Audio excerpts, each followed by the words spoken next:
Sveiki gyvi. Tai šiandieną atėjau pasižiūrėti savo kviečių lauką. Čia yra sėta jaučiu 29 ar 30 rugsėjo. Nu, apačioje parašysiu tikslę datą.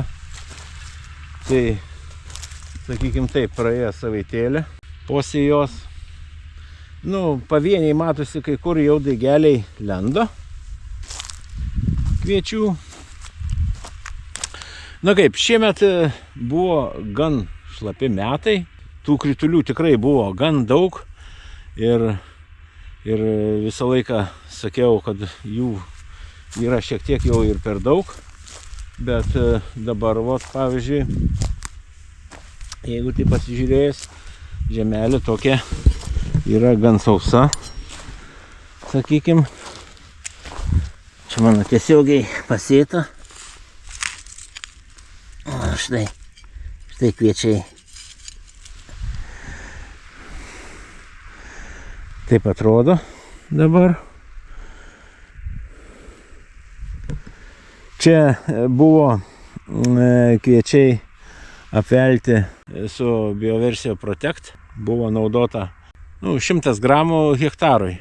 Čia kadangi buvo sėta kažkur tai 170 kilogramų, tai tonai buvo naudota 600 gramų.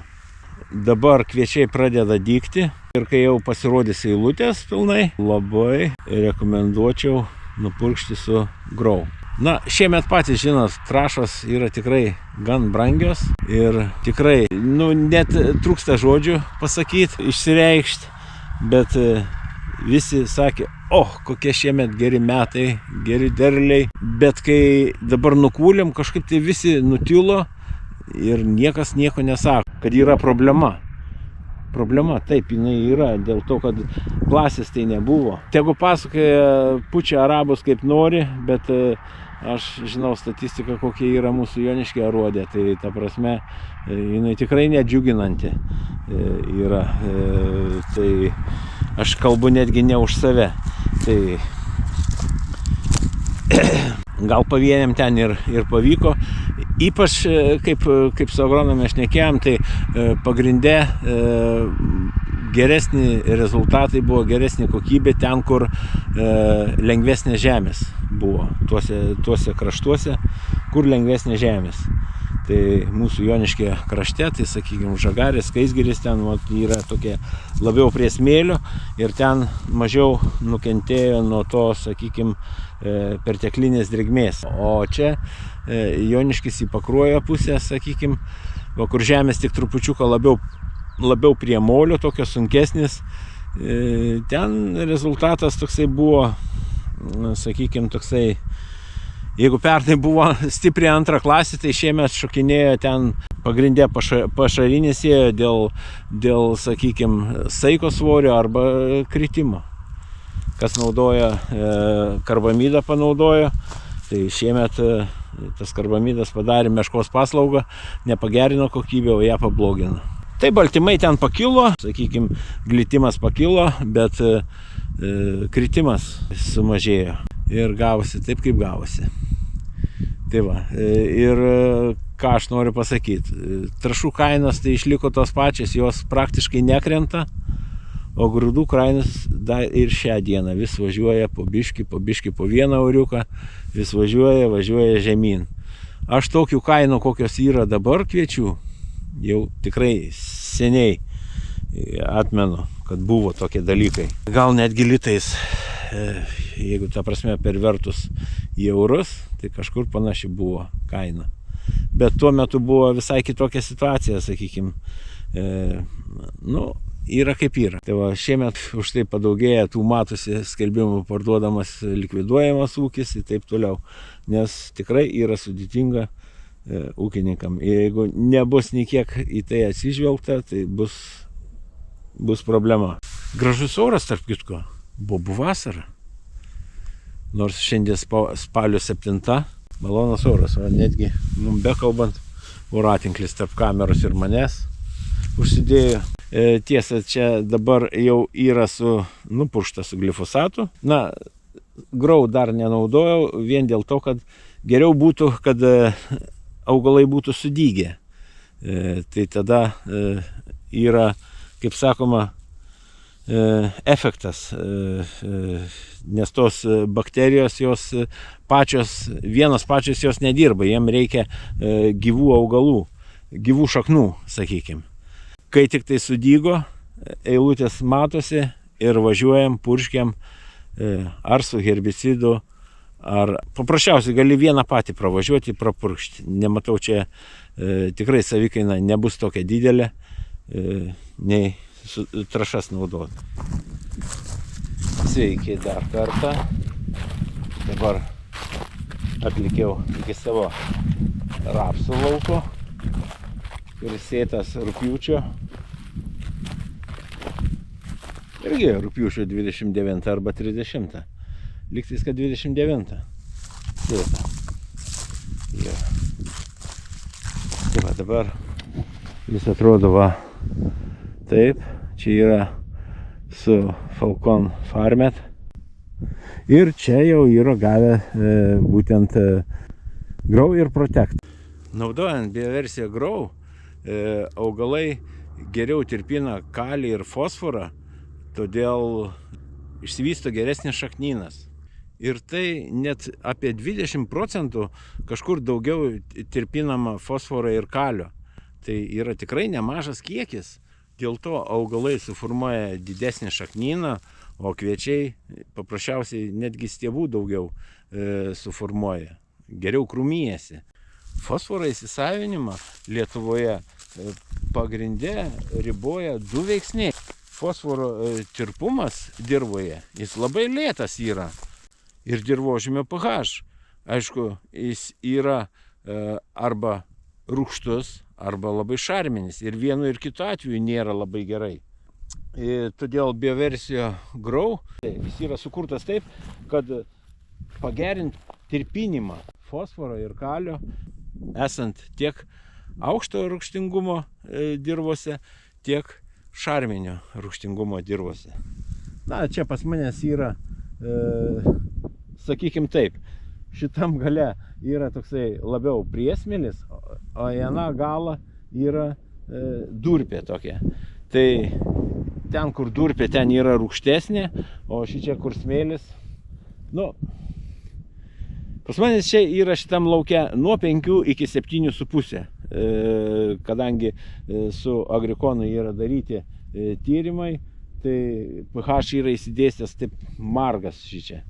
Tai todėl čia jau atskira tema, bet čia jau esu kalkinęs pagal kintamas normas, bet rezultatai jau po pirmų kalkinimų pasimatė. Bet čia, kaip minėjau, čia yra jau atskira tema. Tai va, tai rapsas po biškį jau kaip ir atsigaudinėja. Na, čia jeigu čia yra linai, dobeliukas, matau, yra lydintys augalai, kurie kartu yra pasėti. Pas mane čia nuo žolių nėra purkšta. Purškimas bus daromas pavasarį, o rudenį nepurškiau.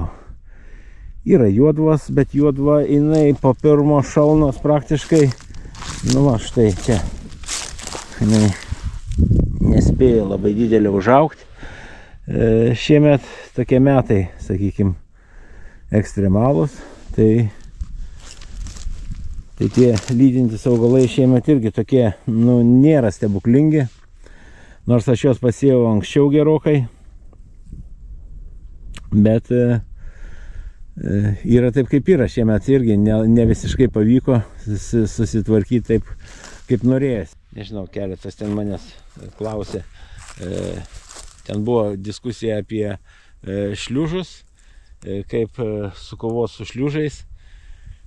Tai tie, kas atidžiai stebėjo mano filmukus, žino, čia buvo toksai seminaras, grūdų augintojų asociacija rengė, ir ten buvo atvažiavęs prancūzų mokslininkas konsultantas.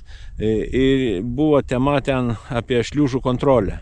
Tai va, būtent aš nieko ten stebuklų ir nedariau.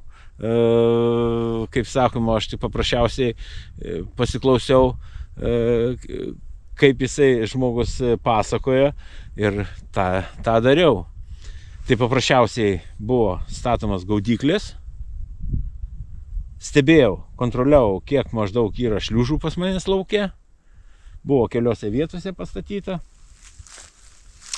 O po to paprasčiausiai, kadangi pas manęs labai ypatingai daug jų nebuvo tų šliužų, bet aš su rezervu naudojau, kaip ten jisai prancūzų tas konsultantas sakė, kad galima dėti ten 2, galima 3 kg dėti moliuskocido ir ten pas juos biškį gal kažkaip kitaip vadinasi, bet tai čia pas mus Lietuvoje yra Iron Maxas yra.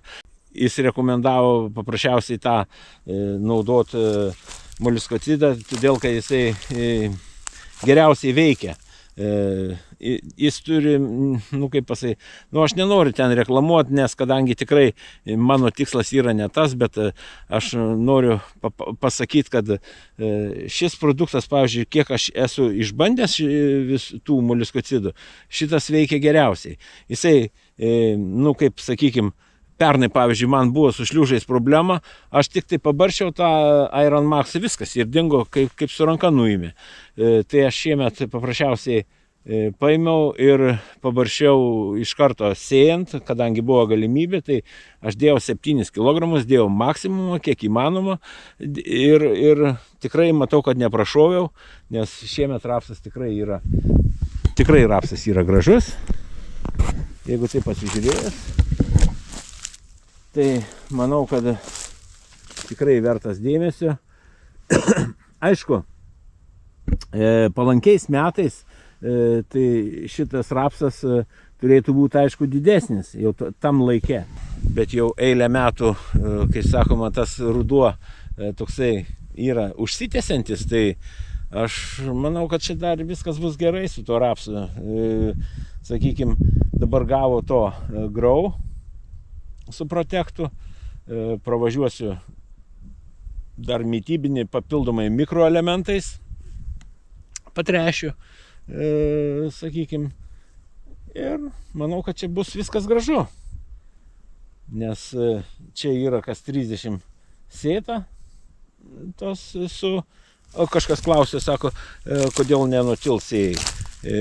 Tai ar striptil, ar notil, tai čia jos labai giminingos yra, tai jeigu tai pasižiūrėsim, tai čia tos ražienos akivaizdžiai matosi, kad jos minimaliai yra pažeistos ir tikrai čia tų ražienų yra pakankamai.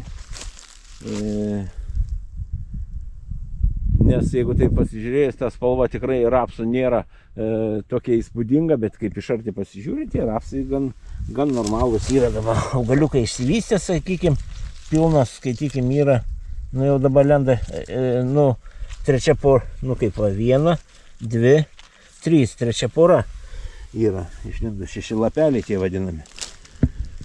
Tai dabar rapsas ir pradeda tas, sakykim, didžiausias startas. Greičiausiai, tai labiausiai jisai valgyti ir nori šituo metu. Tai, manau, viskas čia gerai. Na, čia yra dar toksai iššūkis, sakykim, tie gyvūniukai. Tai, nežinau, reiks skambėt Laimonui, klaust, kaip iš rudens, ar jis turi patirties ar ne, bet gal reikėtų iš rudens pabarstyti kažkiek tai tų granulių. O šiandien tikrai nuostabi diena ir su šia nuostabia diena ir atsisveikinu su jumis. Iki kito filmuko. Rytoj važiuoju vėl į Kauno rajoną.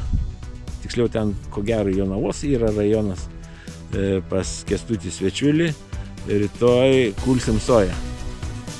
Ir kviečiu visus pasižiūrėti ir šį filmuką. Tad iki sekančio susimatymo. Ate.